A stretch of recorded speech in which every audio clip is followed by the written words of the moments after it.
প্রিয় দর্শক, আপনাদের জন্য কাজ করতে করতে দেখতে পাচ্ছেন যে সন্ধ্যা হয়ে গেছে এবং আমরা অনেকক্ষণ ধরে সিএনজির লাইনে দাঁড়িয়েছিলাম গ্যাস নেওয়ার জন্য। আপনারা নিশ্চয়ই বুঝেনি যে একটা গাড়িতে গ্যাস নেওয়াটা কতটা হ্যাসেলপূর্ণ অনেক সময় হয়ে থাকে, এবং যেহেতু সিএনজির প্রেশার অনেক সময় কম থাকে, পাশাপাশি তেলের খরচটা যেহেতু বেশি, সবাই আসলে সিএনজি এবং অকটেন ড্রাইভেন গাড়িগুলোই আমরা আসলে ব্যবহার করি। ইভি তো আসছে, বাট এখন আমরা এই মুহূর্তে এলপিজি কনভার্সন সেন্টারে যাব পাটোয়ারি মোটরসে, এবং সেখানে দেখব যে কিভাবে আসলে গাড়ি এলপিজিতে কনভার্ট করা হয়।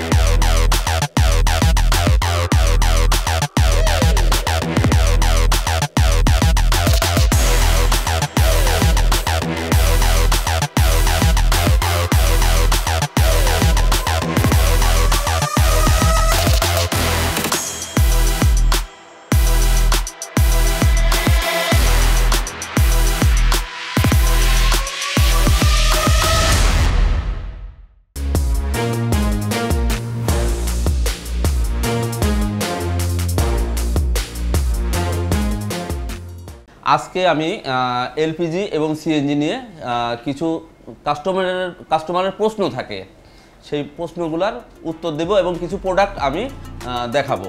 অরিজিনাল এবং ডুপ্লিকেটের মধ্যে কিছু ডিফারেন্স আছে, সেগুলো আমি আজকে তুলে ধরার চেষ্টা করব। দেখেন, এখন যে অবস্থাটা চলতেছে বাজারে, সিএনজি টোটালি সংকট। ঢাকা শহরে আমরা যারা বাস করি তারা দেখেন প্রচণ্ড জ্যাম থাকে শুধুমাত্র সিএনজি লাইনগুলাই।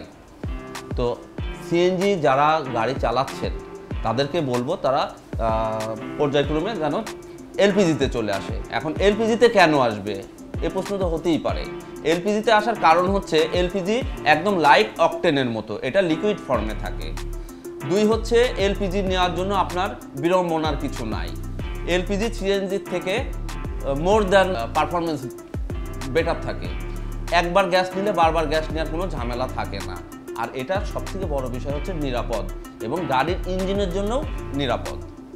অতএব যারা এখনও সিএনজি চালাচ্ছেন তারা যদি সিলিন্ডারের মেয়াদ শেষের দিকে চলে আসে তাহলে আস্তে আস্তে আপনারা সিএনজি সিলিন্ডার আর নতুন করে ইনস্টলেশন করার কোনো যুক্তি নাই, আপনারা এলপিজিতে আসেন। হ্যাঁ, এলপিজির খরচ একটু বেশি হয়। আলটিমেটলি খরচ যেহেতু বেশি হয়, অনেকে রেন্টে কার মনে করে যে হচ্ছে আমি সিএনজিতেই থাকবো। কিন্তু দেখেন, আপনি সিএনজি পাচ্ছেন না, আপনার দিনের অর্ধেক সময় কিন্তু অকটেনই চালাতে হচ্ছে।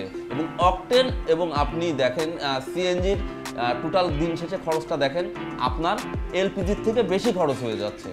অতএব আপনি একটাতেই আসেন। হ্যাঁ, এখন সিএনজি যারা এখনও মানে সিলিন্ডারের মেয়াদগুলো আছে, ওনারা মেয়াদের শেষের দিকেই আসা উচিত। এখন সিলিন্ডারের মেয়াদ 3 বছর 5 বছর আছে, আর ওনারা যদি এই কষ্ট করে গ্যাস নিতে পারে তাহলে ওনারা ওখানে থাকুক, খরচটা কম হবে। আর যারা নতুন গাড়ি এলপিজি করতে চাচ্ছেন বা সিএনজি করতে চাচ্ছেন তাদেরকে বলবো সিএনজি নয়, এলপিজিতেই আসুন। এলপিজির কিছু প্রোডাক্ট আর সিএনজির কিছু প্রোডাক্ট আমি দেখাতে চাচ্ছি এক এক করে, মানে এলপিজির প্রসেসটা দেখাতে চাচ্ছি। আমি দেখাই। ফার্স্ট আমি সিলিন্ডার থেকে আসি। একটা সিলিন্ডারের ভেতরে একটা মাল্টিভালভ থাকে যেটা অলমোস্ট ফুয়েল পাম্প হিসাবে কাজ করে। কিন্তু সিএনজিতে দেখেন এটার ভেতরে মাল্টিভালভ থাকে না, ফুয়েল পাম্প কাজ করে না। মানে এটা 230 বার, মানে এটা অত্যাধিক প্রেশার। যদি একটা সিলিন্ডার ব্রাস্ট করে অলমোস্ট এটাকে গ্রেনেডের থেকেও বেশি শক্তিশালী। তার মানে গাড়ি আশেপাশের প্যাসেঞ্জার কারো বাঁচার কথা না, এটা যদি আগুন ধরে যায় আরও সিরিয়াস হয়। এলপিজি কিন্তু এই ভয়টা আপনাদের নাই। এটা হচ্ছে মাল্টিভালভ, এটা সিলিন্ডারের ভেতরে থাকে, এটা ফুয়েল পাম্প হিসাবে কাজ করে। এটা টার্কিশ প্রোডাক্ট। দুই হচ্ছে এলপিজি কনভার্সনের যে মেন পার্টটা, আমি দুটা নিয়ে কাজ করি।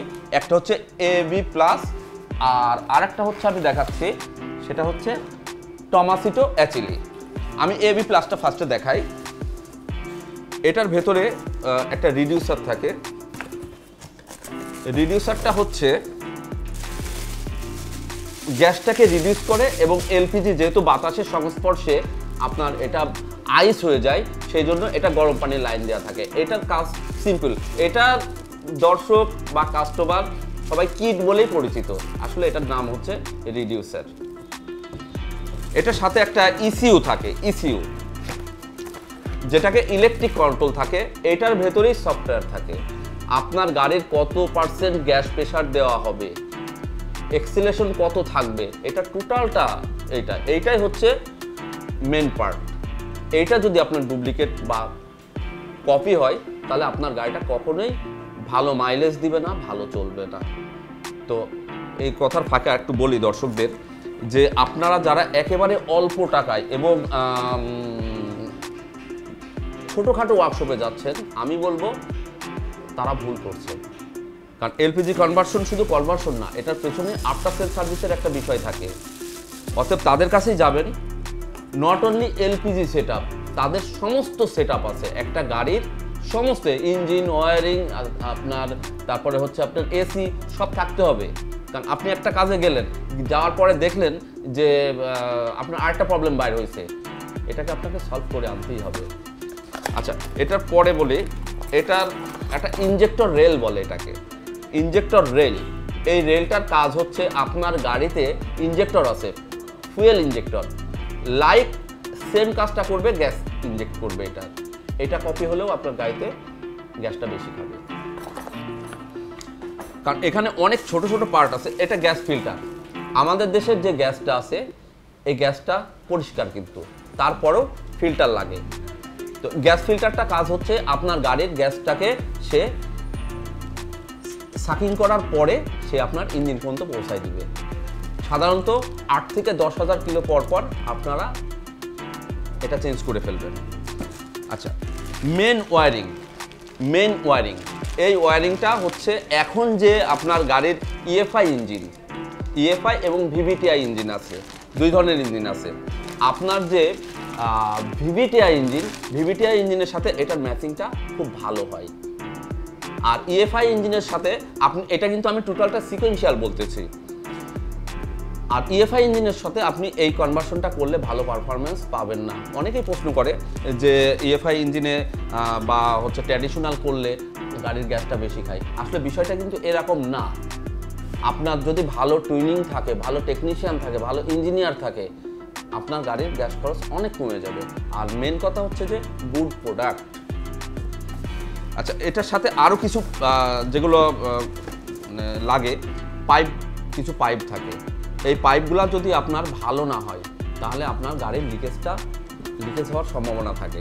সাধারণত আপনাদের চ্যানেল এসের মাধ্যমে আমি আরেকটু বলি, সাধারণত আমরা যখন গাড়ির টায়ারগুলো কিনতে যাই দেখবেন সুতার টায়ারের দাম সবসময় বেশি থাকে, কারণ রাবারের সাথে সুতা হলে সেটা অধিক স্মুথ হয় এবং মজবুত হয়। এটা কিন্তু দেখেন সুতার, অতএব এগুলো বুঝে নেবেন আপনারা। এখানে আরেকটা প্রোডাক্ট দেখাই, লোভার্টো। এটা বাংলাদেশের খুবই প্রচলিত একটা ব্র্যান্ড, এটা খুবই প্রচলিত, সবাই এসে খালি লোভার্টোই খুঁজে। কিন্তু এটার ভেতরে ভাইয়া কিন্তু একটা কপি আছে, কপি প্রোডাক্ট আছে। কপি এবং অরিজিনালের মধ্যে দামের ডিফারেন্স কিন্তু অনেক।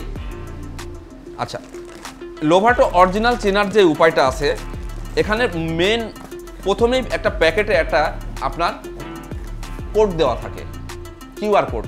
এই কোডটা কিন্তু অবশ্যই দেখে নিতে হবে। আর অরিজিনালের সাথে সুইচিংটা এরকম থাকবে, সাথে একটা কয়েল থাকবে। ডুপ্লিকেটে কিন্তু এটা দিতে পারবে না। আর এই প্যাকেটটা ডুপ্লিকেট কখনোই কপি করতে পারে না। আরও কিছু বিষয় আছে আর যেটা ভিডিওতে সবসময় মানে দেখে বোঝানো যাবে না। ডুপ্লিকেটটার ডায়াটা আরেকটু ছোট সাইজের হয়, যারা কখনো দেখেনি তারা ফার্স্ট টাইম বুঝতেই পারবে না। ডুপ্লিকেট দিলে হয় কি, প্রথমে 2 দিন 5 দিন 7 দিন ভালো চলে, তারপরে ওটা গ্যাস প্রেশারটা সেরে দেয়। এটা গেল লোভার্টো। একটা দেখেছি এবি প্লাস। আমি সব থেকে বেশি যে জিনিসটা দিয়ে কাজ করি সেটা হচ্ছে টমাসিটো অ্যাচিলি, ইটালিয়ান প্রোডাক্ট যেটা টমাসিটো। এটা হচ্ছে আমি কেন ইউজ করি, এটা দীর্ঘ 2.5 বছর আমি ইউজ করি। এটা প্রোডাক্ট সবই ভালো। এটাকে কেন আমি বেশি প্রাধান্য দিই, 2.5 বছরে আমার আফটার সেল সার্ভিস 0। তো যখন আমি 2.5 বছর ধরে একটা প্রোডাক্ট ইউজ করি, আফটার সেল সার্ভিস 0, তার মানে আমার এই প্রোডাক্টটার উপরে ফের বেশি। বাংলাদেশে অনেকে অনেক প্রোডাক্ট নিয়ে কাজ করে, এটার ভেতরে সেম প্রোডাক্ট আছে, এটা একটু ভিন্ন। হ্যাঁ, তো রিডিউসার বলেন, কন্ট্রোলার বলেন, সবই একই, শুধু কোম্পানি ভিন্ন। এগুলো হচ্ছে এলপিজির প্রোডাক্ট। 2 হচ্ছে এর সাথে আরও কিছু অ্যাক্সেসরিজ থাকে। কিছু কাস্টমারের আমাদের থাকে, রিকোয়ারমেন্ট থাকে যে তারা তেলের ট্যাঙ্কির ওখানে গ্যাস রিফিল করবে। দেখেন, একটা গাড়ির বডি আমরা কাটতে চাই না, বডি কাটলে ওটার গাড়িটার রিসেল ভ্যালুটা কমে যায়। আর 2 হচ্ছে ওখান থেকে লিকেজের ভয় থাকে, আর যখন আপনি লিকেজ হয়ে যাবে তখন ওটা খুলে লিকেজটা ঠিক করা অনেক সময়ের ব্যাপার এবং রিস্কি ব্যাপার। আর ওই ফুটাটা আপনারা কখনোই মানে ঝালাই করে ঠিক করতে পারবেন না, যেহেতু ওটা তেলের ট্যাঙ্কির মুখে, রিস্কি। এটা হচ্ছে টার্কিশ থেকে আসা, এটা হচ্ছে ফ্লেক্সিবল পাইপ। এটা ট্যাঙ্ক থেকে আপনি বাইরে, সিলিন্ডার থেকে বাইরে আসবে, বাইরে আসলে আপনি গ্যাসটা নিলে এটা আপনার গাড়ির ভেতরে যে গন্ধটা, এলপিজির একটা বিচ্ছিরি গন্ধ আছে, এই গন্ধটা গাড়ির ভেতরে আর ঢুকবে না। এটা 100% নিরাপদ। তো আজকে আমরা এলপিজির অনেক কিছুই দেখালাম, আরও কিছু খুঁটিনাটি বিষয় আছে যেগুলো আসলে ভিডিওর মাধ্যমে তো সব কিছু বোঝানো যায় না। প্রাইসটা নিয়ে একটু বলি আমি। এলপিজি কনভার্সন বাংলাদেশে 1 লাখ টাকার বেশি থেকে শুরু করে 30,000 পর্যন্ত দেখা যায়, অ্যাভেলেবল দেখা যায়। তো প্রাইসটা ওঠানামা করে আসলে প্রোডাক্টের ব্র্যান্ডের জন্য না। কিছু কিছু আছে যারা 1-1.5 লাখ টাকা নেয়, 1.5 লাখ টাকা না, 1,10,000 পর্যন্ত ঢাকা শহরে পাওয়া যায়। ব্র্যান্ড ভ্যালু ধরে, ওনাদের ইস্টাবলিশমেন্ট কস্ট আছে, এগুলো সব ধরার পরে একটা প্রাইসিং হয়। আর যারা মাঝারি লেভেলে প্রাইসটা, এটা 40-এর মধ্যে ইনশাল্লাহ এটা এলপিজি হয়ে যায়। এটা আমি সিকোয়েন্সিয়ালের প্রাইসটা বলতেছি। 2 হচ্ছে ট্র্যাডিশনাল, আপনার 30-এর মধ্যে হয়ে যায়। তার মানে আমি গড়ে যদি প্রাইসটা ধরি, 45 থেকে 30-এর মধ্যে আপনি কনভার্সন করতে পারবেন এবং গুড প্রোডাক্ট দিয়ে, বেস্ট। এর থেকে ভালো আর নাই। এখন এই প্রাইসটাই যদি আপনাকে কেউ 1 লাখ টাকা নেয়, সেটা দায়ভার তাদের। পাটোয়ারি মোটরস থেকে আমি আব্দুল জলিল। আপনারা যে আমাদের কাছে এসেছেন বা আপনারা তুলে ধরতে চেয়েছেন যে বাংলাদেশে এলপিজি কনভার্সনের খুঁটিনাটি, আশা করি যতটুকু পারলাম আমি চেষ্টা করেছি। এর বাইরে আরও কিছু বিষয় আছে, কারণ এলপিজি একটা ছোট বিষয় না।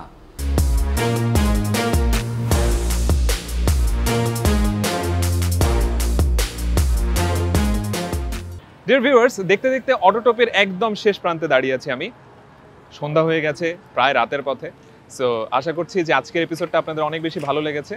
আগামী এপিসোড দেখার আমন্ত্রণ জানিয়ে এখানেই শেষ করছি। ভালো থাকবেন, সুস্থ থাকবেন, চ্যানেল এর সাথে থাকবেন।